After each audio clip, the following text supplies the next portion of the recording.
Hello students, आज हम financial accounting में meaning and scope of accounting पढ़ने वाले हैं। तो इसमें सबसे पहले है हमारे पास मीनिंग ऑफ अकाउंटिंग। अकाउंटिंग क्या होता है? तो accounting is the art of recording, classifying and summarising in a significant manner and in terms of money transactions and events which are in parts at least of a financial characters and interpreting the results thereof। यानी कि accounting को एक art बोला गया है। क्योंकि ये जो हमारी जो फाइनेंशियल नेचर की जो भी ट्रांजैक्शंस होती है या जो इवेंट्स होती है उसको इन टर्म्स ऑफ मनी के रूप में हम इसको लिखते हैं और फिर इसको क्लासिफाई किया जाता है और क्लासिफाई करके उनसे हम रिजल्ट्स निकालते हैं। तो इसलिए इसको हम क्या कहेंगे? अकाउंटिंग बोलेंगे। ठीक है, तो जो अकाउंटिंग की कैरेक्टरिस्टिक्स होगी वो क्या है? तो सबसे पहले है accounting is an art as well as science. Accounting को हम आर्ट भी बोल सकते हैं और इसको साइंस भी बोल सकते हैं। आर्ट क्यों बोलते हैं? वही जैसे इसका मीनिंग था कि जो फाइनेंशियल जो बिजनेस ट्रांजैक्शंस होती है उसको लेखांकन करने में, उसको क्लासिफाई करने में और इनका एक समरी तैयार करती है अकाउंटिंग, जो कि हमारी क्या है? एक आर्ट होती है जिसके थ्रू बिजनेस ये पता कर सकता है कि हमारे जो नेट प्रॉफिट है या जो लॉसेस है वो कितने हुए हैं और बिजनेस की जो फाइनेंशियल पोजीशन है वो किस प्रकार से है, ये हम उसमें जान सकते हैं। और साइंस क्या होती है कि ये कुछ इसके निश्चित प्रिंसिपल्स होती है जो यूनिवर्सल्स होते हैं। तो अकाउंटिंग के भी कुछ प्रिंसिपल्स है, इनके कुछ अकाउंटिंग स्टैंडर्ड है जो कि क्या है? यूनिवर्सल है। इसलिए अकाउंटिंग को हम साइंस भी बोल सकते हैं। सेकंड है हमारे पास recording of transactions of financial characters. यानी कि अकाउंटिंग के अंदर हम जो भी हमारे कोई लेन देन होते हैं या इवेंट्स है उसी को हम बुक्स के अंदर लिखते हैं जो हमारे फाइनेंशियल नेचर की होती है, यानी कि जिसको हम मनी के रूप में कन्वर्ट कर सकते हैं। ठीक है, लेकिन जिनको हम मनी के रूप में कन्वर्ट नहीं कर सकते, जैसे कि कोई स्ट्राइक वगैरह हो गई, आप हमारी कंपनी में मैनेजर पॉलिसी है उसमें कोई चेंजेस हो गया है या कोई एम्प्लॉयज आया है गया है, वो किस प्रकार से काम करता है, इनका हम अपनी बुक्स के अंदर लेखांकन नहीं करते। क्यों? क्योंकि ये हमारे फाइनेंशियल नेचर की नहीं है। तो अकाउंटिंग में हम उसी चीज को लिखते हैं जिनको हम अपनी फाइनेंशियल कैरेक्टर के अंदर डाल सकते हैं, यानी कि जो फाइनेंशियल नेचर की होती है वो, जैसे कि कोई हम गुड्स है परचेज करते हैं, सेल्स करते हैं, चाहे वो हमारा कैश में हो या फिर वो हमारा उधार में हो, ये हमारे सारे क्या है? फाइनेंशियल कैरेक्टर के हैं। तो इसलिए हम इसको मनी के रूप में कन्वर्ट कर सकते हैं और इसी को हम अपने अकाउंट्स के अंदर लिखते हैं। नेक्स्ट है recording in the terms of money. यानी कि बुक्स के अंदर जो भी हमारी ट्रांजैक्शंस होती है उनको हम मनी के रूप में ही लिखा जाता है। जैसे कि एक बिजनेसमैन ने 200 चेयर्स है और 10 मेजें खरीदी। ठीक है, तो इनका जो भी मनी के रूप में जो वैल्यू होगी उसी को हम लिखेंगे। इसी प्रकार से यदि किसी ऑर्गेनाइजेशन के पास 50,000 रुपये कैश है, 2,000 मीटर भूमि है, 5 ट्रक, 5 मशीनें, 10 टन कच्चा माल है, 200 चेयर्स है, 10 टेबल्स है, तो इनको हम बिना मेजर किए हुए मनी में बिना मेजर किए हुए इनको हम एक साथ नहीं लिख सकते। इनका हम क्या लिखेंगे? इसके साथ हम इनको मनी में कन्वर्ट करेंगे और फिर इनको अकाउंट्स के अंदर हम लिखते हैं।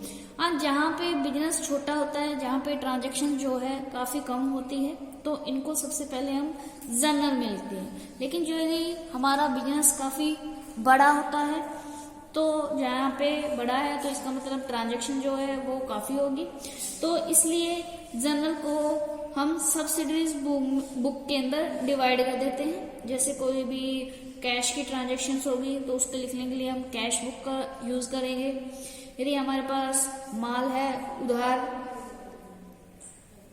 परचेज किया है तो उनके लिए परचेज बुक, और यदि आप माल बेचते हो तो उसके लिए सेल्स बुक। इस तरीके से जो बुक्स है उसके अंदर हम ये सारी चीजें लिखेंगे। नेक्स्ट है, जब आपने इसको मनी के रूप में कन्वर्ट कर लिया है तो इसको क्लासिफाई करना।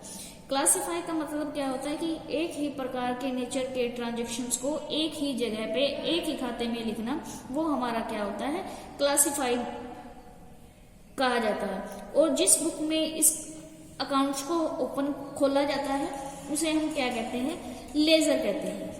और लेजर में बिजनेस से रिलेटेड जितने भी व्यक्ति है उन सब के लिए अलग अलग से जो लेजर है वो खोला जाता है, चाहे वह हमारे कस्टमर हो या कोई सप्लायर्स हो। इसी प्रकार से यदि परचेज किया है, सेल्स किया है या एसेट्स है, सभी के लिए हम अलग अलग से लेजर बनाते हैं, ठीक है। और जर्नल में लिखी हुई जितनी भी हमारी इनकम्स हैं, एक्सपेंडिचर है, उनको भी हम लेजर में अलग अलग हेडिंग के रूप में क्लासिफाई कर देते हैं। जैसे कि हमने वेजेस अकाउंट बना दिया, सैलरी अकाउंट बना दिया, एडवर्टाइजमेंट एक्सपेंसेस अकाउंट बना दिया, कमीशन अकाउंट बना दिया। तो इस प्रकार से हम उनको डिवाइड कर देते हैं, क्लासिफाई कर देते हैं। क्लासिफाई कर दिया तो इसके बाद क्लासिफाई करने के बाद आता है हमारे समराइजिंग। ये समराइजिंग क्या है, इसको एक आर्ट बोला गया है जिसके अंदर हम क्या करते हैं, जो क्लासिफाई किया है डाटा वो इस तरीके से हम शो करते हैं कि वो मैनेजर और जो हमारे और बिजनेस से रिलेटेड बंदे हैं उनकी समझ में वो आसानी से आ जाए और उनके लिए वो उपयोगी हो।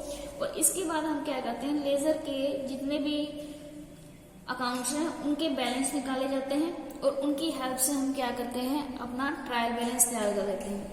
और जब ट्रायल बैलेंस बन जाता है तो उसकी हेल्प से हम हमारे फाइनल अकाउंट्स बनाते हैं जिनके अंदर क्या क्या होता है, जैसे trading account, statement of profit and loss और बैलेंस शीट। ये सारी चीजें होती हैं जो कि हमें क्या बताती है कि एक साल के दौरान बिजनेस को कितना प्रॉफिट हुआ है, कितना नुकसान हुआ है, या बिजनेस की जो फाइनेंशियल पोजीशन है वो किस प्रकार की है, ये हमें शो करेंगे हमारे फाइनल अकाउंट्स। नेक्स्ट है हमारे पास इंटरप्रेटिंग ऑफ द रिजल्ट्स, ठीक है। अब क्या है कि अकाउंटिंग में बिजनेस के जो रिजल्ट्स है उसको हम इस प्रकार से शो किया करते हैं कि बिजनेस के अंदर इंटरेस्ट रखने वाले जितनी भी पार्टीज है, जैसे कि ओनर हो गया बिजनेस का, मैनेजर हो गया, बैंकर हो गया, क्रेडिटर्स, एम्प्लॉइज, ठीक है, सभी को क्या है बिजनेस की फाइनेंशियल पोजीशन के बारे में जानकारी मिल सके, ठीक है। तो यानी कि जो अकाउंटेंट है न केवल ये क्लियर करना चाहिए कि क्या घटित हो चुका है, और यह भी क्लियर करना चाहिए कि यह जो हुआ है वो क्यों हुआ है और फ्यूचर में क्या होने की संभावना है। ये सारा हमें इंटरप्रेटिंग ऑफ द रिजल्ट के अंदर हम शो करते हैं। नेक्स्ट है कम्युनिकेटिंग। अब जब हमने रिजल्ट्स वगैरह निकाल लिए हैं और इसको हम अपने ही पास रखें तो अकाउंटिंग का कोई फायदा नहीं है, यानी कि इसको हमने कम्युनिकेट करना होगा किनको, जो भी बिजनेस के अंदर इंटरेस्ट रखने वाली पार्टीज हैं, जो भी इनके यूजर है, वहां तक पहुंचाना, जिससे कि वो क्या है इन इंफॉर्मेशन के बेस पे अपना कोई भी डिसीजन ले सके। तो ये थी हमारी अकाउंटिंग की कैरेक्टरिस्टिक्स। नेक्स्ट है हमारे पास फंक्शंस ऑफ अकाउंटिंग, कि अकाउंटिंग के जो फंक्शंस है वो क्या करेगा। तो सबसे पहले है हमारे पास maintaining complete and systematic record. तो अकाउंटिंग जो है इसका मेन काम क्या है, जो भी हमारी बिजनेस की ट्रांजैक्शंस हुई है उसको कंप्लीट करना और सिस्टमेटिक तरीके से उसको लिखना, लेजर के अंदर पोस्टिंग करना, और जो हमारे पास फाइनेंशियल स्टेटमेंट्स है उसको तैयार करना। फिर जब हमने तैयार कर ली है तो जो भी ये हमने इंफॉर्मेशन वगैरह जो तैयार की है, जो रिकॉर्ड्स रखे हैं, उनको कम्युनिकेट करना किनको, जो बिजनेस के अंदर इंटरेस्ट रखने वाली पार्टीज होती हैं उन सबके पास इनको पहुंचाना। नेक्स्ट है protecting the assets of business, यानी कि जो हमारे बिजनेस के अंदर एसेट्स है जैसे कि कैश हो गया, कैश बैलेंस, स्टॉक, डेटर्स, उन सबको क्या है एक उचित तरीके से इसका हम लेखा करते हैं, जिन पर जो मैनेजमेंट है वो इन पे कंट्रोल बना सके। इसी प्रकार से ये मैनेजमेंट को सही समय पे इंफॉर्मेशन पहुंचाता है, जिससे जो है मैनेजर क्या कर सकते हैं एक अच्छे तरीके से प्लानिंग कर सकते हैं, कंट्रोलिंग कर सकते हैं, और जो भी उन्होंने डिसीजन का काम करना है वो इनको अच्छे तरीके से कर सकते हैं। नेक्स्ट है फंक्शन है ट्रस्टीशिप, यानी कि कंपनी की सिचुएशन में मैनेजमेंट पर कंपनी के जो साधन होते हैं उन पे कंट्रोल रखने की जिम्मेवारी होती है। तो यानी कि वे कंपनी के जो फंड्स हैं वो ट्रस्टी के रूप में काम करते हैं, और जो अकाउंटिंग है उन्हें कंपनी के जो सोर्सेज है उन पे कंट्रोल रखने में उनकी हेल्प करती है। नेक्स्ट है हमारे पास जो भी लीगल नीड्स वगैरह है वो कौन पूरा करता है, अकाउंटिंग पूरा करता है। जैसे कि जो भी है कंपनी एक्ट हो गया, इनकम टैक्स हो गया, वैट हो गया, एक्साइज लॉ है, इन सब के प्रोविजन के तहत एक व्यावसायिक फर्म को विभिन्न विवरण प्रदान करने होते हैं, जैसे कि इनकम टैक्स हो गया, वैट रिटर्न हो गया, ठीक है, और सरकारी एजेंसियों को इन इंफॉर्मेशंस को प्रदान करके लेखांकन इस कार्य को पूरा करता है। नेक्स्ट है फिक्सिंग रिस्पॉन्सिबिलिटी, यानी कि अकाउंटिंग का एक दूसरा काम क्या है, ऑर्गेनाइजेशन के हर एक विभाग की रिस्पॉन्सिबिलिटी को तय करना, ठीक है। तो ये जो हमारे थे अकाउंटिंग के फंक्शंस थे। तो आज के लिए इतना ही, बाकी जो इनका रहता है जैसे बुक कीपिंग क्या होगा, अकाउंटिंग क्या होगा, अकाउंटेंसी क्या होगा, ये सब हम नेक्स्ट लेक्चर में करेंगे। Thank you.